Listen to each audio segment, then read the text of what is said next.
আজ আমরা আম মাখা করে খেলাম। জানি দেখে তোমাদের জিভ থেকে এতক্ষণ ঝর্ণা হচ্ছে। সকাল সকাল ঘুম থেকে উঠে আমি আর গোলাপ মিলে চলে যাচ্ছি বাজার। আর বাজার যাওয়ার কারণটা হচ্ছে কাল পবিত্র ঈদুল আজহা, তাই কিছু কেনাকাটার জন্য বাজার যেতে হচ্ছে।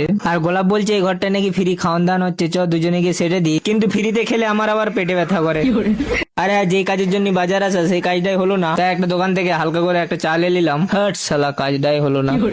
তাই দুজনে ঘুরতে ঘুরতে চলে যাচ্ছি রুমের দিকে। আর রাস্তায় আস্তে আস্তে আমাদের কন্ট্যাক্ট ওয়ালার সাথে দেখা হয়ে গেল। আর কাল রাতে আমরা ডিউটি যাইনি, তাই নিয়ে জিজ্ঞাসা করছিল যে কেন যাইনি। তাই আমাদেরকে ওখান থেকে নিয়ে চলে গেল কোম্পানি। আর আমার এক ভাই কমেন্টে আমাকে বলেছিল যে তোমার কোম্পানি দেখাবে, আর এটাই হলো আমার কোম্পানি। আর কোম্পানির ভিতরটা দেখাতে পারছি না কারণ এখানে কোনো মোবাইল এলাও নেই। আমি আনোয়ার আর গোলাপ তিনজন মিলে যাচ্ছিলাম রুমে। আর guys, আমরা তিনজনে একসাথে আসছিলাম। আনোয়ার কোথায় আর আমরা এখানে এসে বসে আছি। সারাদিন হাঁটাহাঁটি করে আলা হয়ে গেছিলাম, তাই একটা করে জিলাপি আর সাথে একটা করে 7 আম নিয়ে নিলাম।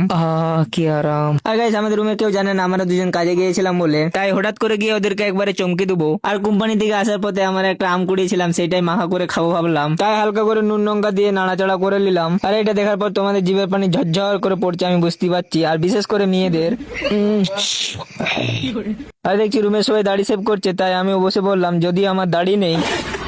আর গাইস, ফাইনালি রুমে এসে গোসল করে রেডি হয়ে গেলাম। আর গাইস, যদিও 5টি দাড়ি ছিল সেইটিও কেটে দেওয়ার পর আমাকে কেমন লাগছে কমেন্টে বলবে।